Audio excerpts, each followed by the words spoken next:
We're back again on County Live. It feels like a while, but it hasn't really been that long, has it? It's not really been that long. In fact, it's been less than it's been a week, but it's a really fast week with new players coming in, with breaking news seemingly on a daily basis. It just seems to go really quickly. But we're back here again, and I'm giddy for tonight, Martin.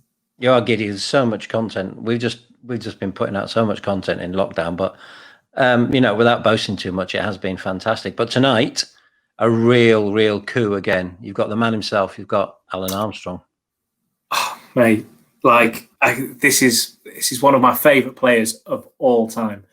You know, when I'm a little kid going to Stockport County and I'm seeing this striker up front with the cool blonde hair, and think of 90s. Think of that stereotypical. What does a 90s person look like? Curtains, baggy Adidas trackies, all the rest of it.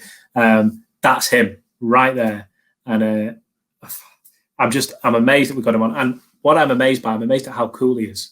The way he speaks, everything, his stories to tell, everything about his demeanour is just cool. And I'm just amazed and delighted that we've got him on this week. Well, here is Chris's interview with the legend that is Alun Armstrong. Alun Armstrong, Stockport County legend. Welcome to Stockport County Live. Thank you so much for joining us tonight. How are you doing? No, I'm good, thanks. It's a little bit strange times, obviously, but all good at the minute. Do you know what? It is weird times, and we've had a few players on recently, and we've kind of started with that talking point throughout. You know, how's lockdown been? How's quarantine been? I've got to say, I might put you on the spot here a little bit. I'm suffering from lockdown haircut. It needs to happen. Yours looks immaculate, and I've got to say, from a guy who during the 90s had the most 90s hairstyle ever, you're looking remarkably trim. It wasn't till a couple of days ago, because my sister-in-law's a hairdresser, so we managed to obviously create your bubbles. And she's come down and managed to cut everyone's hair. So before this, it was horrific, believe me. Uh-huh. So it was. I needed it done desperately. Was it anything like the days in the 90s where you were bringing back the long blonde? It was really long. It had the curls at the back, the curls at the front. It was honestly, but it's full of grey now, as you can see. That's what management does to you. I'm going that way myself. It's fine. We're okay. I've got to say, obviously, before we start getting into the realms and histories of Stockport County, let's talk about yourself for a moment and where we've been in the last few months, or where you've been. Obviously, feel free not to divulge information that's relevant to your football club, but as a manager working through COVID and quarantine and furlough and just the whole business that's been going around, how have you found it? Extremely tough. I think every manager will probably say the same during this time. This is normally your busiest time. You want to meet players, you want to try and sell the club to players, but you're stuck on furlough. I had a week off furlough where the club took us off for a week to get all the players re-registered and re-signed for next season. But trying to get players signed now is tough, because as it stands, I'm still on furlough and I can't speak to the players until I can come off that. So it's extremely tough, frustrating, because you want to get back at it, and my players are frustrated. They want to get back into training, so it is a really strange time. I've spoken to a few former county players who are now in coaching or in management in one form or another. Mike Flynn, former teammate, Andy Priest. Not sure if you ever played with Priesty, but there's a few of these guys. They're saying it's so difficult not being able to speak to players, and some managers are trying to work a way around it, but it's just not really possible. As a manager, how can you keep tabs on your players? I mean, again, if you can't talk about it, I get it, but just as an overview, without naming names or anything, can you just not speak to them? I still speak to the players, because I have a good relationship with the players, so I still get texts from them and still speak to them, see how they're going. There's no harm in doing that. And every single one of them are chomping at the bit to get back. But it is so frustrating. You see, you can't speak to them. They're dying to meet up. Can we not meet up in a group of 6 and do some training? But again, staff's on furlough, some of the players on furlough. So it's such a difficult time at this moment in time. But everyone's the same. Like you said, everyone's the same. Everyone's in the same boat. There's nothing you can do about it. You've just got to get on with it and deal with the hand you've got.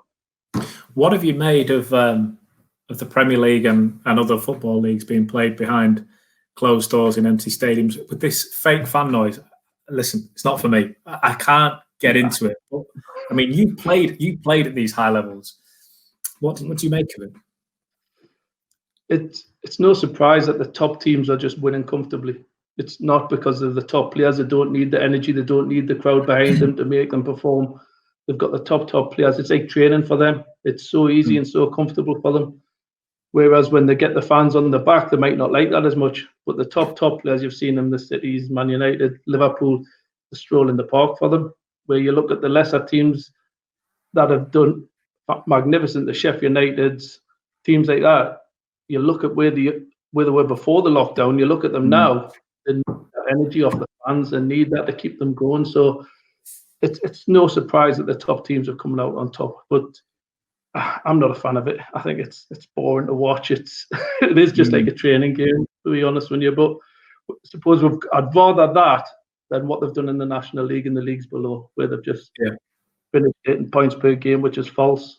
And obviously, County's been a massive. It's hit them massively on that. It hit my team myself in it, because I still believe we would have gotten the playoffs, and County would have probably gotten the playoffs. So it has hit everyone. But you've just got to get on with it. Unfortunately, we should have probably waited and just played the games later on and started the new season when this one was finished. I think I do get the line, if you like. Whatever way they go with it, there will be a team that it feels hard done by, and there'll be another team that celebrates and whatever. But have you spoken to many people in the lower league scene or the non-league scene? Is that the general consensus that maybe this could have? And again, don't say anything if you think it might get you into hot water, but could it have been done a little differently? Like you said, it could have been done so many different ways. But I look at the teams that have been promoted and the teams in the playoffs now that they haven't actually won that. They literally have not won it. They've been given it because they're at this moment in time, and it's points per game. I say the last 10 games of the season is the most important games of the season. Not the first 10, it's the last 10. It's when I was up at Blythe last year, I think we got 26 points out of last 10 games and end off in the highest ever position, finishing in the playoffs. And that's what happens. Sometimes you can deal with it. Some teams can, some teams can't. But it's, like I said, it's hard, because what other way could they have done it? Null and void. Null and void. It kills everyone. But in reality, the only team that's won something this year is Liverpool. For me, there's no one else won anything. They've just been given it on merit. What they might not have won it, they might have won it. No one knows. So it's a little bit false, but what can you do? You just got to get on with some of the decisions have been absolutely laughable, to be honest with you. And I think we're still getting laughable ones in the National League now. So we can't really be surprised at what's going on. Yeah, we are where we are. I suppose let's have a look forward. I mean, do you think there'll be much of an impact when play does resume? If it's in August, if that can't happen in September or October, just whenever it happens behind closed doors or not, do you see that there have been a lot of change in the way that the non-league scene operates? Given that I think a lot of clubs, I mean, you mentioned Liverpool and Man United, they can survive without the fan revenue. Do you think it will be a different scene without that ticket money coming in? We couldn't survive. Darlington couldn't survive without the gates coming through the door. The fan owned. They need the gate money to survive week in, week out. That's the way this club is. So there's no way that our club could do it, and I'm sure 9 clubs out of 10 in the National League couldn't do it unless there was some kind of monetary value coming from above. But will that happen? No one knows. It's the unknown that is the scary thing. No one knows exactly how it's going to be, what's going to happen. There's talks about maybe splitting the leagues, and if we can't get it started in September, October, then maybe January, and having to split the leagues again into a north-south divide. Now, it's a nightmare for the manager at this moment in time trying to plan anything. You can't plan your coach, your training sessions, pre-season. You just can't do anything. So it's a new one, and it's like I'm in the same boat as many other managers. It is extremely difficult, but like you said, you've just got to get on with it and try your best. But I think there's going to be big changes coming up, and especially in the non-league when you look at it at this moment in time, because I think they have been hung out to dry a little bit. Yeah, I think there's a lot of people there that will sympathise with you. And I've got to say, if I'm honest, I do agree.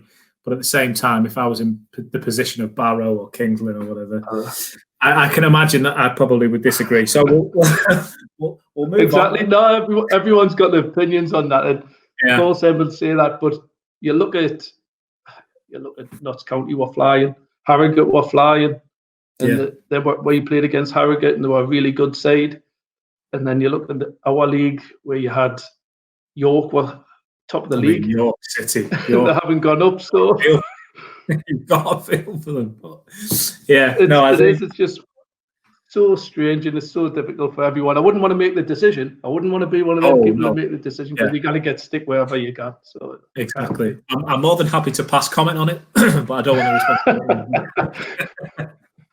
respond. Let's move forward by looking back. We're here with Stockport County Live. I think when I say one of my favourite players, possibly my favourite player of all time, is Alun Armstrong, I reckon that there would be somewhere between 90 and 100% of fans a similar age to me who would agree with that statement.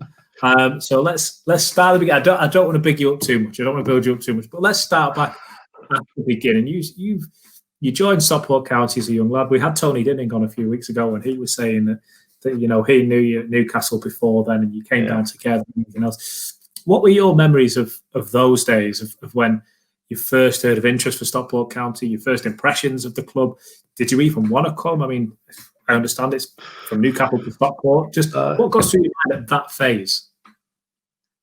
It was a scary time, to be honest. I'd just had my first son, and I thought I was staying at Newcastle. Keegan said he still wanted to keep us, and then everything was sorted for the following season. And I got a phone call during the summer, and he said Stockport had come in, and I'll be honest, I was like, what league are Stockport in? I didn't know anything about them at that time, because you're in this bubble as a kid, as a young footballer.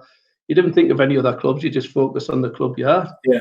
And I was getting little sniffs of training, like I was training with the first team constantly up in Newcastle, but then I got that call and he said, I'll be honest, I'm scrapping the reserves, I'm doing this, I'm bringing this player in, that player in, and I'm like, I haven't got a chance here. I've got absolute no chance. And I had to think about it, but when I come down there and met Danny, great character, absolute unbelievable character.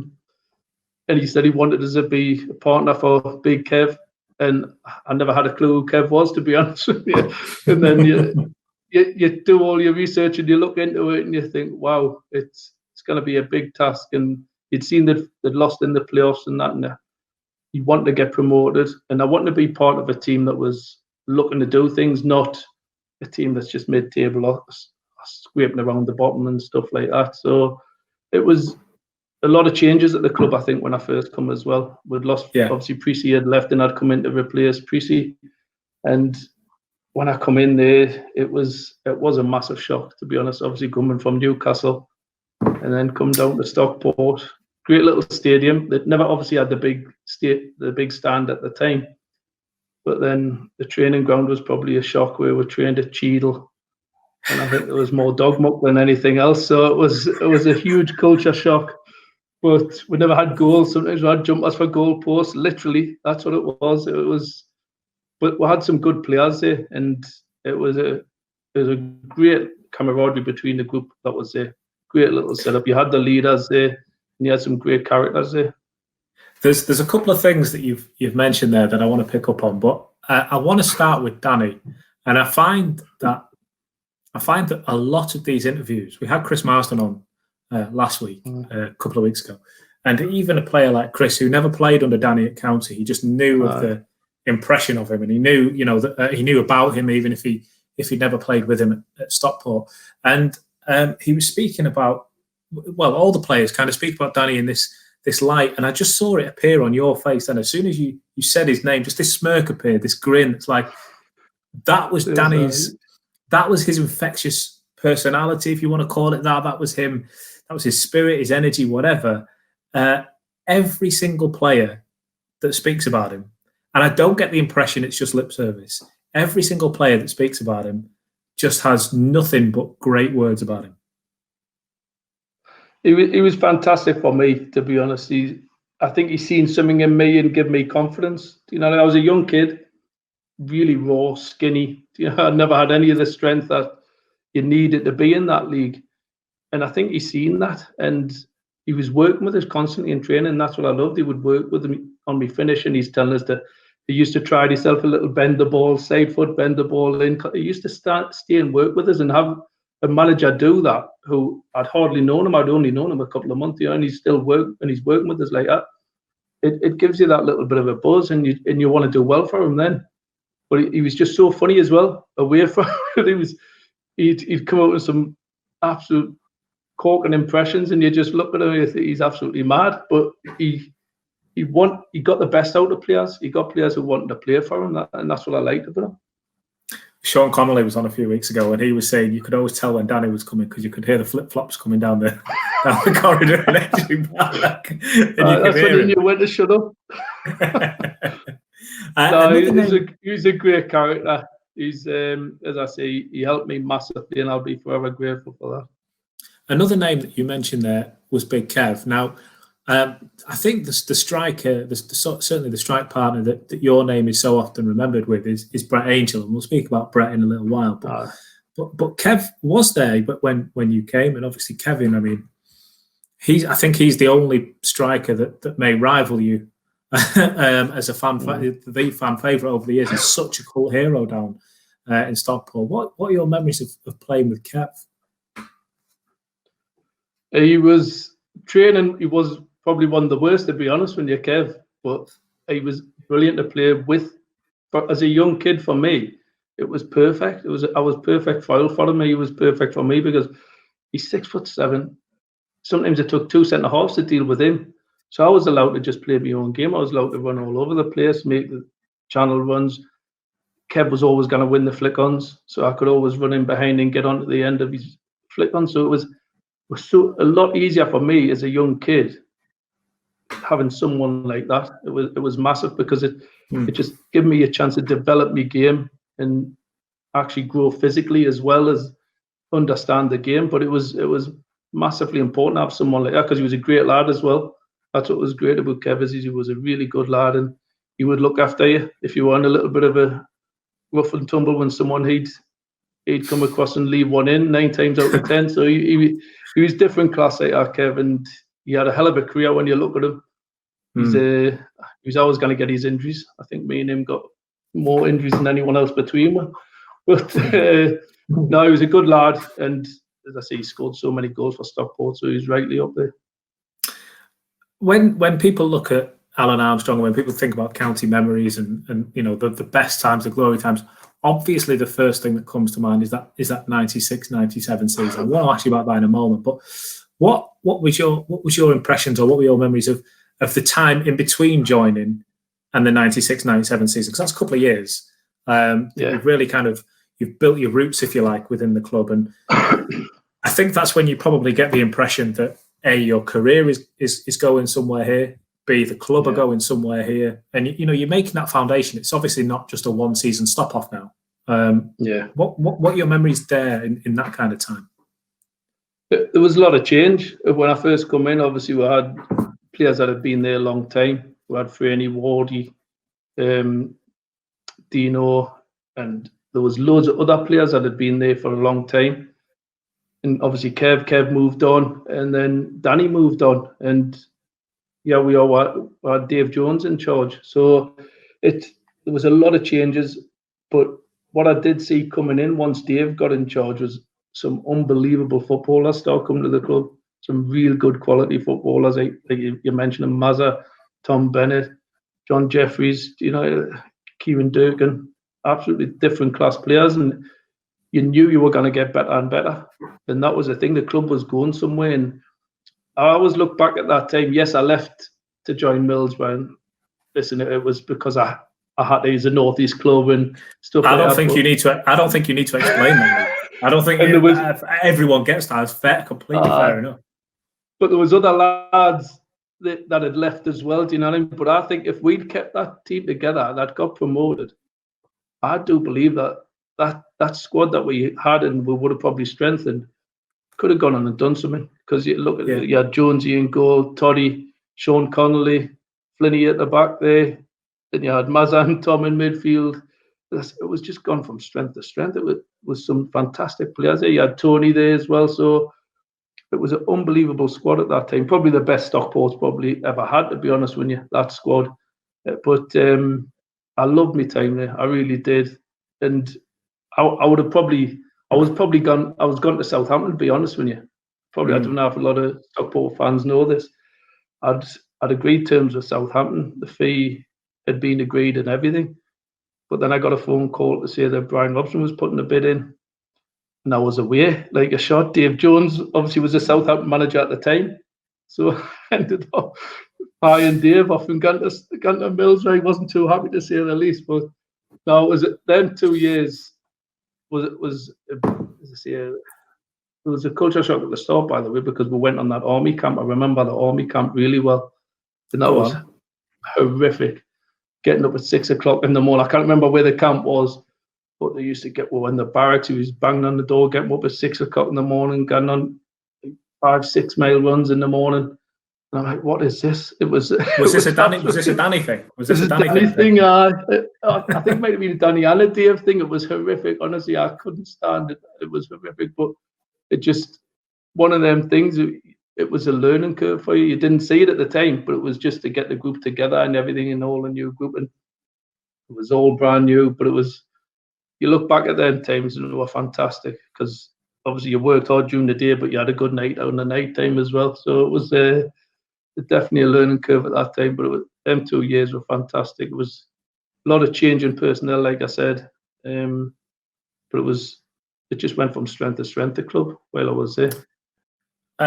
Brett Angel was speaking the other week, and he said one thing that he thought was really good from the transition of players that were under Danny that then went on to Dave Jones was Danny brought in a lot of players that had played at high level as youngsters and were desperate to get back to that high level. You know, they wanted to, you know, yourself included. You've been at Newcastle, you want to get back to Premier League football as soon as possible. And then Dave Jones, like you just say, then the players coming in around you, you see yourself, okay, as a team we're improving, therefore as a player I am improving, and that is the path that you want to walk down. Would that be a fair comment?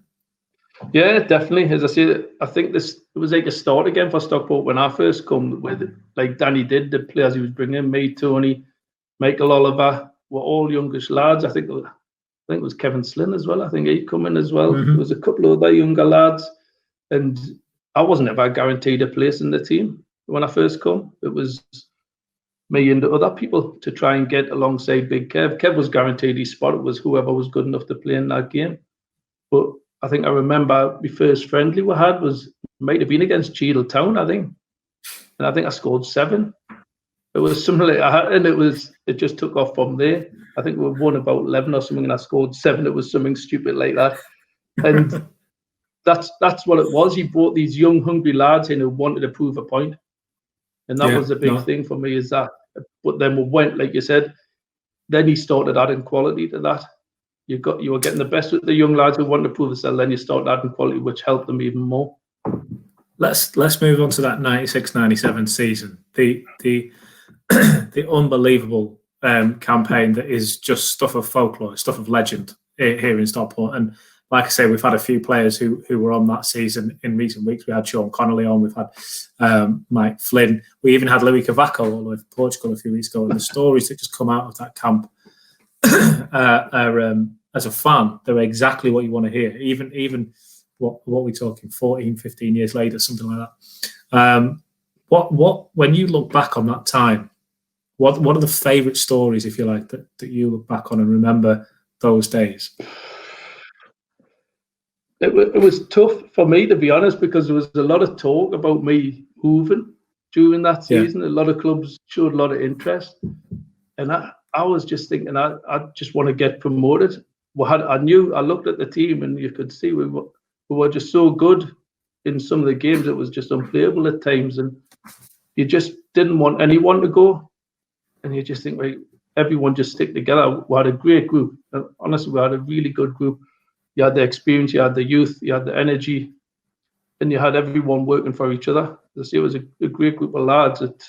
worked extremely hard for not just each other, but the manager as well. Everyone bought into what Dave and Sainty brought to the table. So it was a fantastic time, but I'll just never forget that night in Chesterfield. I'll never, ever forget that night. It was my first feeling as a young professional footballer of actually winning something like that. You know, to get into the championship from where we were when I first come to that club, it was unbelievable. That night, it was just, we just knew, because we had Luton on the Saturday, I think, away, and we needed it. Yeah. We knew if we beat Chesterfield, we'd be promoted, and we could just party at Luton, because Luton were promoted anyway, so we knew that, and we didn't want to go to that Luton game having to win, because we knew them were the champions. It was going to be tough to do that. So it was that night was just something special. It just had something about it, and I think we scored after 5 minutes, and it was shots getting clear off the line. We were missing chances. It was, is it going to happen? But the relief that night when the final whistle went, it was just unbelievable. I'll never forget that as long as I live, that one. It was just something special. It was the fans that were there. It was unbelievable. There was thousands of Stockport fans there, and it was, as I say, something that will live on forever. When you think back to that goal, to the goal that won the game, it had to have been the Angel Armstrong partnership. It had to be. And the ball comes in from Alun. Brett Angel sticks it in the back of the net, and as you say, those thousands of county fans are in dreamland. Your partnership with Brett Angel, was that as special as it seemed to me as a fan? Because I remember thinking as a kid going to those games and I was at the Chesterfield game, and that was just one case and example with Brett Angel and Alun Armstrong on the pitch. We're scoring. It's simple as that. We are scoring goals with those two on the pitch.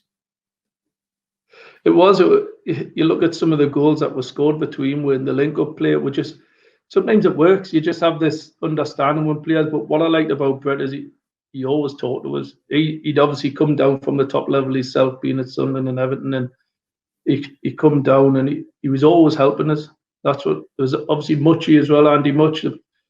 I had two lads there that helped us massively, constantly working with me and telling us what to do and listen to them. And some of the stuff that they tell us I use today, you just use it on your players today, because it worked. It worked for me, and it was just a great understanding what we had. You don't know how you kind of put your finger on it. It's not as if we went into training and worked on it constantly. It's just something that works. People ran off each other. You knew where to run. You just got to understand each other during the games, reading each other's body shapes and that. But it was a great time. I think it was when I scored against Southampton, probably summed it up. Brett brings the ball down on his chest, lays it to me, and I take a touch and finish it. And it was something like that. It's just so simple. Yeah, like you said, we knew that we were going to score a goal. Every time we went on the pitch, we knew we were going to score. Very rarely did we not score a goal in that season. I'm conscious of time. I said 20 minutes, half an hour, and we're getting close to that time already. But I can't not ask you about post-county and some of the unbelievable highlights that your career then offered you afterwards. In particular, against a certain Italian side. Just if you could, just explain to us what it was like. The home game, getting that goal, that header. I mean, it's not a county memory, but as a county fan, you sit there bursting with pride, like that's our lad that's gone and done that. But then to score in the San Siro, and correct me if I'm wrong, I'm pretty sure after the game, Ronaldo was following you around asking for your shirt. At least that's the story I've heard. But to score in the San Siro, those two goals, I mean, it's not every day I get to speak to someone who scored against Inter Milan. Just describe what it's like to have that in your locker, that you can pull that out at parties for the rest of your life. I've done that. I've scored. See that big stadium over there? I've scored there. They got to knock it down as well, aren't they? Which is a shame. Yeah. But obviously that's the biggest highlight of my career. Everyone knows that. That's all I get talked about. And you forget sometimes what I've done for Stockport. what I'd done for Middlesbrough, where we got promoted to the Premier League, and I scored 2 in the final game of the season to get them promoted that year. And obviously Ipswich, there was other important goals I scored there, but the one that gets talked about is obviously the winning goal at Portman Road. And it was something that you never thought was going to happen. I'd been poorly, I'd been ill, I couldn't train, I was thrown up every morning. As soon as I started training, I was thrown up, I had some kind of virus. And I wasn't even meant to be on the bench, but he put us on the bench. And watching the game, them hadn't sent a fully strength side over. Them thought it was going to be quite easy. Saying that, they still had Toldo in goal. They still had Zanetti playing right back, Cordoba centre half, Dibaggio in midfield. So it still wasn't a bad side what they had. It's not a bad B team, is it? It's not bad. No, it wasn't bad at all. I think that them were the top team in Italy at the time as well. Them and AC Milan. And I just remember George telling us to get warmed up. I got warmed up, and he said, "Look, just get the back stick. Just get the back stick. No one's getting to the back stick. Just get the back stick and get your head on it."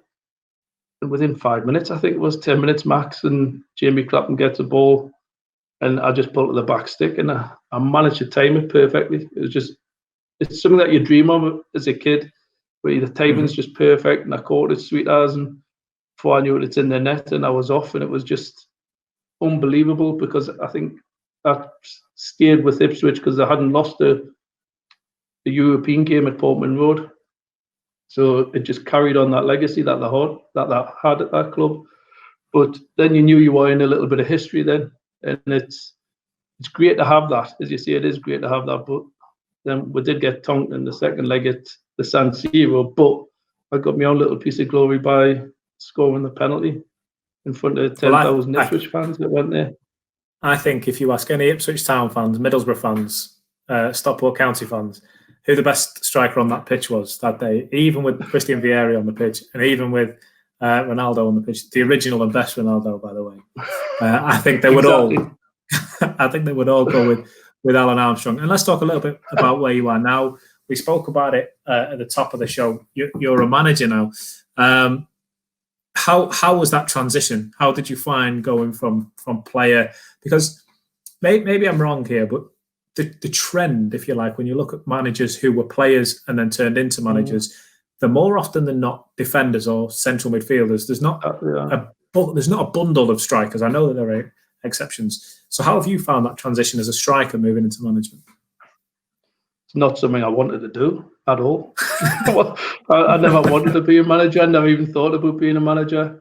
You didn't open your interview with that, did you? That's not how you opened up with it. No, it's honestly, it was just I had my own centre, and I was coaching kids and working in Middlesbrough Academy, and that's where I wanted to go to maybe 18s, 23s maximum.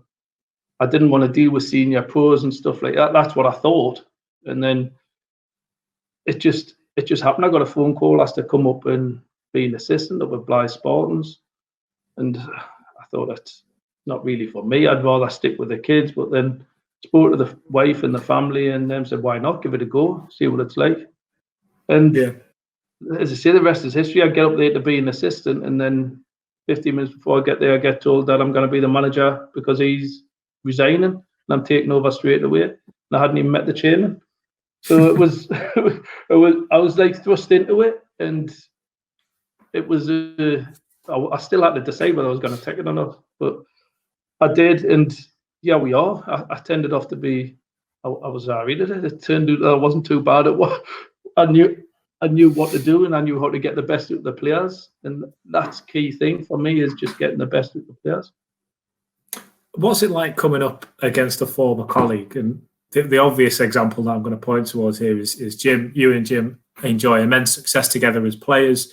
Part of those wonderful memories, the Southampton game, the Chesterfield game, everything else. You're then squaring off as managers. How does that kind of set up? It's quite difficult, especially coming to Edgeley Park. It was, to be honest, it was difficult. I've got a decent record at Edgeley Park as a manager. I think I've been there won twice, so I cannot complain on that one. But Jim was always going to be a manager. You could see Jim was going to be a manager. It didn't matter what, and he's done fantastic. He's done fantastic with Stockport at the minute. He's getting them back up there, and I hope he does get them where they should be. But it's tough because you know what you're going to get from Jim's teams. They're really organised, really organised. They've got the set player plans and everything. But I just had a feeling that we could use what we had against them, use the pace against them, and a little bit of trickery, and soak a little bit of pressure up. But it's difficult when you come up against ex-players because you do want to get one over them. That's a certainty. There's that little bit more there. But he beat me twice up with Stockport there, and then obviously I beat him twice down there. So it's been good. It's good battles with him. That's a certainty. But that's it. It's fantastic that he's doing really well there at this moment in time. Just coming towards the end, Al, if you could just share any memories or maybe pass on a last message or so to those Stockport County fans that, I mean, I can't recall any other game at any level ever. And I've worked in football all over the world. And I can't remember for 90 minutes the away fans singing the home side's manager's name all game. Super Alun Armstrong was, when we were at Blythe Spartans a couple of years ago, that's all I could hear all game. What are your memories, or would you pass on any words to those county fans who, I mean, and you know this, you don't need me to tell you this, but you are up there with the highest of the high in regards with those guys. The fans were fantastic. I think even when I've got a video, someone sent us a video when we're in the clubhouse after the Blythe game, and the walls, honestly, you should have seen we were just singing who put the ball in City's net constantly for ages, and it was just absolute bedlam in there. The chairman was out of the moon up with Blythe because we were spending that much money in the ball. The Stockport fans, but no, he's a different class. As I say, they were fantastic with me while I was there. We had a great relationship. The fans, I was gutted because I always look back at it when I left. I think we were 7th at the time in the championship when I left, and then the next thing I know, I'm playing against them for Darlington in the League Two, and I couldn't believe how far they'd fallen so quick in that time. It was like, how's this happened? It was just because obviously you lose sight when you've got your own career. You still keep an eye on the scores, but I never knew what was going on behind the scenes, and it must have been horrific for the fans. It really must have been because as I say, they built a new stand and all that, and you look at it, you look at the club now compared to what it was, and you just think, wow, how's it fell so quickly so far? And it was, it's such a shame, and I was gutted for the fans when I seen. When I was going to play against them for Blythe, I couldn't believe it. Like I didn't even realise that we were getting promoted into the same league as Stockport County. It was just absolutely frightening. But again, we went there and the fans were fantastic with us. Now, just the message to them is thank you for everything that they give me. Without them, I probably wouldn't have kicked on. It's not just the support on the pitch; it was off the pitch as well. It helped massively. There's people behind the scenes. Like, when I moved in when Peter Ward and his wife Kath, them looked after us massively as a young kid. Because I was homesick, I'd had my first son, like I said. So Wardy was massively influential for me because he looked after me and put us up there in his house. Didn't have to. He put us up there with him, his wife and 2 kids, and looked after us until I actually got my own place down there. So the whole place it was like a massive family, wasn't it? That was the thing. The club was like a massive family, and it still is. And I just hope they get back to where they should be. They're lovely words. Like it really does have that family feel. It always did, and I think it always will. Just before I let you go, to echo that family feel. Now I am playing with new technology here, so bear with me if this doesn't work. But I'm hoping it does. Just before we let you go, we do have a little message for you from an old friend, and I would hope one that you would maybe appreciate seeing a little bit. I'm going to hopefully share this right. I don't know if you can see our Brett there. Yes. Hi, Alan.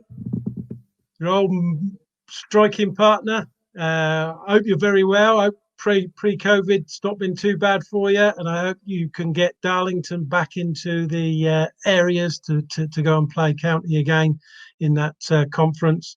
All the very best, and hopefully we can catch up to a point when we're both back at the county, watching the county. Top man. Yeah, he's a good lad, is that. He's a good lad. Listen, Al, it's been an absolute pleasure having you on the show tonight. Thank you so much for joining us. I've got to say, I think I'm going to stick to my favourite player of all time. My favourite county player, certainly one that just kept me coming back week after week as a kid. Thank you so much for joining us tonight. No, I appreciate it. Thanks ever so much. And every county fan out there, love you all a bit, and thanks for everything. So, Chris, yeah, as you were saying before the interview, and you were talking about haircuts and baggy trackies and all that, I always thought, from knowing Alun Armstrong and the bits I knew about him back in the day, he would have made an excellent addition to Liverpool's Spice Boys. You know, when those white suits at Wembley, you could see it. You could have seen him in one of those. Yeah, I can. I think I loved your post with all his different haircuts as well. Yeah, it was cool, wasn't it? Speaking of haircuts, Martin, look at our Barnets right now. I know. I can't believe it. I mean, I'm heading to. I think you're in the same territory as me, not in terms of having hair behind your ears, but in terms of getting used to it and thinking I might keep it. Where I've never had long hair in my life. My missus is onto me on a daily basis now. Get it cut, and I'm rebelling. I'm a rebel without a haircut. It's happening. You're not having it. That's the title of our alternate podcast, Rebels Without Haircuts, by the way. We haven't started it yet, but one of these days we will. But Chris, Alun Armstrong, what an interview. As you said before, he's just a cool guy. From a footballing perspective, he's a cool guy because he's played, in these cult moments. Put the county stuff aside, which is hard to do on a podcast called Stockport County Live, but put that aside for a moment. Playing up against the proper Ronaldo, Christian Vieri at the San Siro for Inter Milan for Ipswich, the Middlesbrough story. You bring to Stockport County what happened there, scoring the big goals in games against the likes of Southampton and the promotion season, 96-97. That partnership with Brett Angel, which, by the way, how cool was it having a message from Brett to Alan on the podcast, seeing those two together again? You know this, every week we say this. As a fan, I get giddy most weeks, we've got such and such a person on. To have Alan in that kind of laid-back territory, and again, I get the impression he could have gone on for another hour. It was almost me saying, no, we should leave it there now.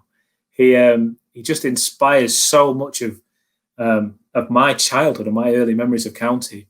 Is that guy, and it's just he is not a cool guy. He is the cool guy. He is the guy. He's the man. We used to do the man, didn't we? On the we'll go back to it in the season, and certainly in lockdown he can have the man. Award. He's the man of lockdown. But you called Ronaldo, the old Ronaldo, the proper Ronaldo. Run that by me. Well, right. Ronaldo is the proper Ronaldo, isn't he? He's Cristiano is a fantastic, unbelievable football player. In his absolute prime, he was the second best player currently in the world. But come on now. There was a Ronaldo before him and who did unbelievable things as well. And in my opinion, he's the proper Ronaldo. And therefore, plus he played against Alun Armstrong. And if rumour is to be true, he followed Alun Armstrong around the pitch for the last 10 minutes, hoping to get his shirt after the final whistle. So that for me says, there's your proper Ronaldo. At the San Siro. Have you ever been to the San Siro? Yes, yeah. I worked for Inter Milan and AC Milan for a few months, a couple of years back, and it was an unbelievable place to set up an office, and just to watch a few games there was incredible. It's an amazing place. I'm actually devastated that they're knocking it down. I went once. I did a story I was working for Eurosport, and I facilitated a story in a magazine called Jack, which isn't going anymore. But we went to visit Perugia and did a little story on them because they were in Serie A. This must have been 15 years ago. And they were such a story because they had a manager who was a former ultra. They had the only English player at the time in Serie A who was Jay Bothroyd. The chairman had tried to sign a woman and get around the Serie A rules just for publicity. And they had Colonel Gaddafi's son on the goalkeeping staff as well. So it was a fantastic story. And we went on the Wednesday and saw them train, met the manager, did some interviews. And then on the Saturday, they were playing in the San Siro. So it was a great story. Really interesting club, Perugia. They went through a whole Serie A season once without unbeaten and didn't win the league. Imagine that. Imagine that. Ravanelli played for it. It was before Ravanelli came over here, and he was their big star, and they didn't win the league. Amazing, isn't it? Can I? Are we past the 9 o'clock watershed? You'd be so pissed. You'd be oh yeah, but can you imagine if they had football Twitter then? The salt. Yeah, fantastic with Alan. That was a real treat. As I said, even for me, who's a county lover, not a county fan. That's my new saying, by the way. But yeah, a real I like it. A real treat. But there's a lot going on behind the scenes at the club at the moment. Lots of ins and outs. Yeah, well, listen, I think before we go into the realms of who has signed, and there's plenty to speak about there. Let's have a look at the 2 players that have left, because we spoke about Elliot Osborne and we spoke about Festus Arthur a couple of weeks ago with Jim. This week, Paul Turnbull and Sam Walker have left, and Paul Turnbull and Sam Walker, and I said this in the chat with Jim last week. They are 2 players who, fundamentally on the pitch, they had very important roles to do, and they did those roles magnificently well. That is why Paul Turnbull was captain. That is why Sam Walker was voted as player's player, which you could argue is probably the most highly recognised award of them all, because it's the one that the teammates that you play with. In the championship winning season, he's the guy that gets voted player's player. These 2 guys off the pitch had just as much, if not more, of an impact, because they got it. Do you know how many times, Martin, did we talk about the relationship between the fans and the clubs, and that energy propelling the players on the pitch, feeding the players, and then feeding back into the fans, bringing massive numbers of huge crowds to Edgeley Park every week, the biggest in years and years and years and years and years. And those 2 players, Bully and Sam Walker, were absolute catalysts in that relationship. They got it. You look at other players as well. Sam Minahan still with us. Matty Warburton moved on. That Bully and Walker, for me, I saw them on numerous occasions. They would spend more time with the fans, taking pictures, just talking. Some people don't want photographs and autographs. They just want to know. They just want to feel valued, talking to the people they paid to go and watch every week. And when you've got, Sam Walker on the day of the parade, he spent a good 15 minutes playing with my little lad with his dyno trucks or whatever it's called, his little toy thing, because he's got a lad of a similar age, and he knew the characters. And it was just Blaze, it was called, not Dyno Trucks, Blaze. I should get that one. Paw Patrol or Aquanauts. Do you know what? If anyone's interested, send me a message. But I've got an idea for a horror film based on Paw Patrol. But listen, that is a whole. That's for the other podcast. That's for haircuts without rebels without haircuts. It could be. But and Bully and Walker, they epitomised that. They were every ounce the professional player that we needed desperately to get out of that division, both on the pitch and off the pitch. They provided the turnover. They provided the cogs, if you like, whatever metaphor you want to give it, on and off the pitch. They were leaders. They will never be forgotten by this club. They are absolute royalty in this club. And I said it to them both. I've messaged both of them since they've left. I spoke with both of them.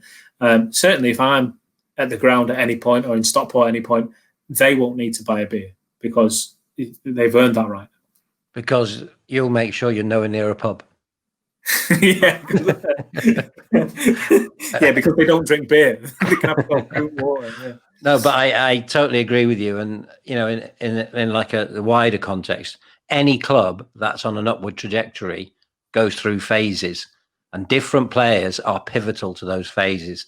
And to where County have got now, to when those 2 players joined the club, they were absolute pivotal to get County to this position where they are now, winning the Championship in a strong place in the National League, and ready to spring into that, with the new owners to go forward. They're absolutely pivotal in getting to this spot. So, kudos to them. And they really deserve that point that you'll never buy them.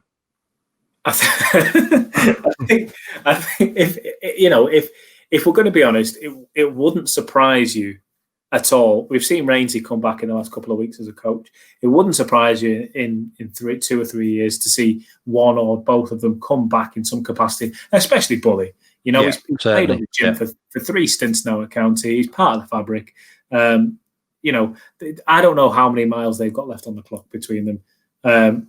Sam Walker tweeted pretty instantly he wants to get back into another promotion-winning season. I think he's earned the right to do that.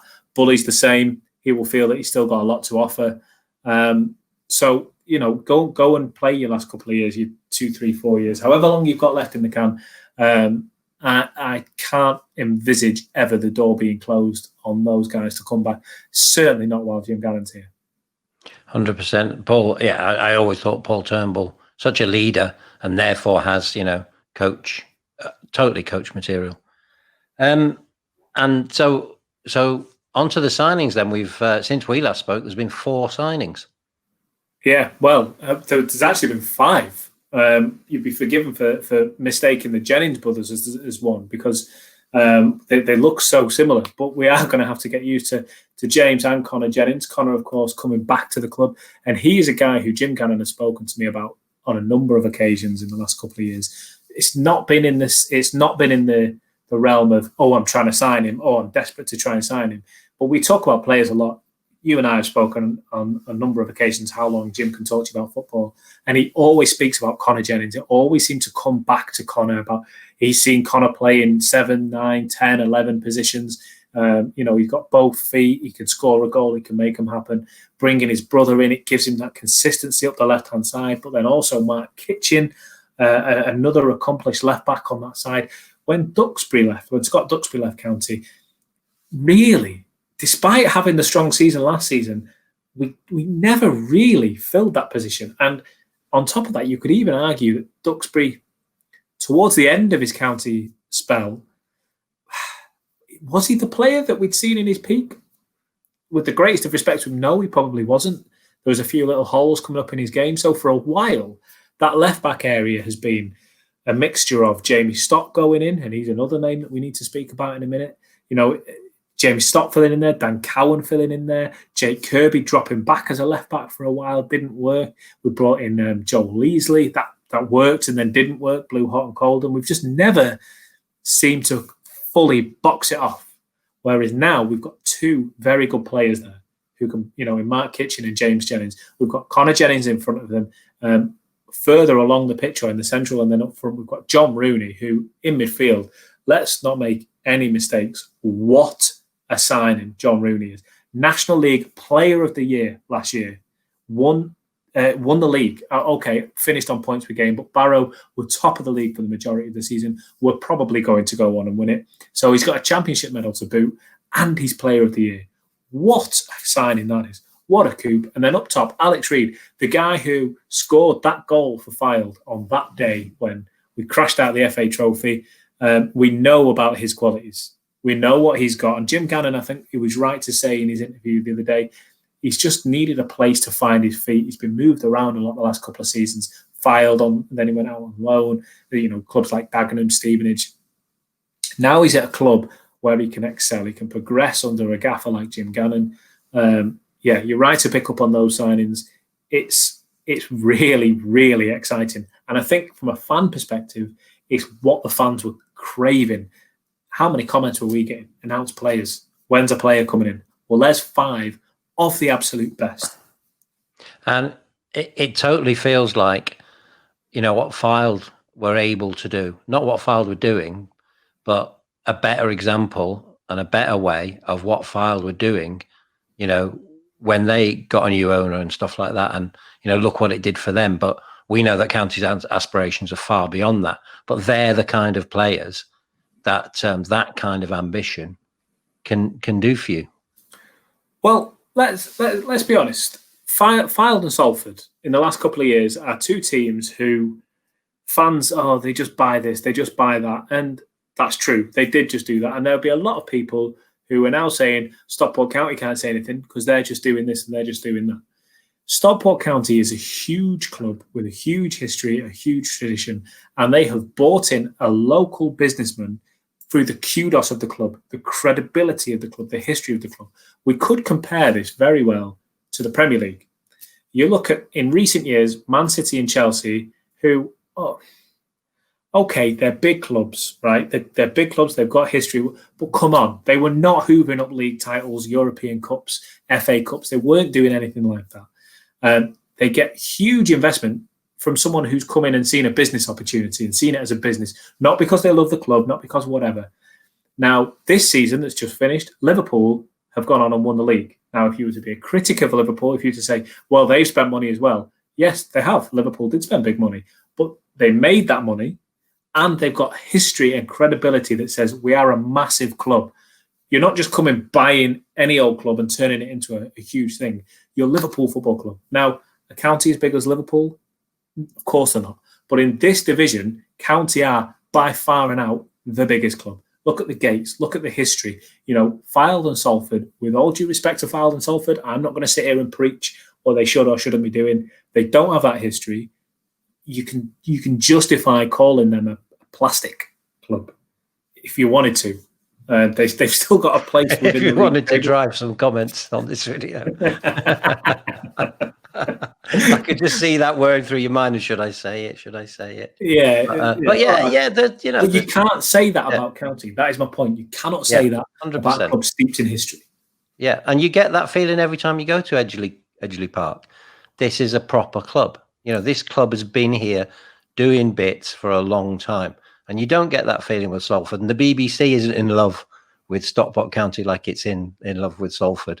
And yeah, you know, fair play to Fylde, what they've done over the last 2 years. But as you say, the difference here is that this is a proper club. It's been around for a long time, rooted in the community. Fair play to those other two clubs. Let's see what happens to them. But County are here to stay. I did enjoy Fylde's relegation this season. Let me just say that. Just to add to the plastic comment. Listen, I in a way I wanted Fylde to stay up because I don't think we're blessed with a lot of relatively close trips next season. There's a lot of travelling to do, and I also think it was a guaranteed 6 points. But they've gone down, and I think the way that, from a fan's perspective, the way that some of their speaking as a fan, some of the people associated with that club and the way that they handled themselves in the last couple of years was not particularly favourable. And I think being taken down a peg or two and being reminded that you can't just go out and buy everything, which again is not. I don't believe that's what County are trying to do. A little wry smile appeared on my face when Fylde were relegated. So next week we have Carlton Palmer. Now that's really interesting because obviously he has an interesting position within the history of the club. You know, huge signing, England player. You know, absolute legend of the game. Totally, but an interesting journey with Stockport County. So he won't be everybody's cup of tea, but the interview is really, really interesting. As a County fan, so let's go back a step. This is how Carlton Palmer came about appearing on County Live. A few weeks ago, we had Kareem Fredine on, who very classy player, very experienced in the game of football, both as a player and now as a chairman. And he mentioned Carlton and he said, look, there were hard times, but now a lot of water has gone under that bridge. A lot of time has passed. You can reflect on it and you can appreciate that there were bigger things going on, and results on the pitch are often kind of a result of what is happening off the pitch. And County, that was the beginning of a massive decline for the club in league position stance. You know, we've crashed out from second tier, and we've found ourselves in the sixth tier. So Carlton is his presence is associated with the beginning of that decline. And initially, when you look back on it, it's very easy to go, it was terrible. Whatever happened when Carlton was there, terrible. But I felt he deserved the opportunity to kind of speak on a few things that happened, because he's done a lot in football, whether you like him or not. He is, like you say, he's played for England, played in the Premier League. He's a hugely experienced man, and he has with all the time that has passed, it felt right for me to say to him, what happened? How do you feel about everything now? Do you are you bitter? Do you look back and think, I never want to step foot in Stockport ever again? Or do you feel slightly different? Like Kareem said, a lot of time has passed, and although there were frustrations at the time, we've got to remember, and we have to tread quite carefully here, there was a court case between representatives of Stockport County and Carlton Palmer. Well publicised court case that you can still go back and read now. If you type this into Google, Manchester Evening News reports and whatever, The Guardian, The Telegraph, the big newspapers were talking about what was happening at Stockport County, because Stockport County are a big name, Carlton Palmer's a big name, and what was happening was culturally relevant. So, I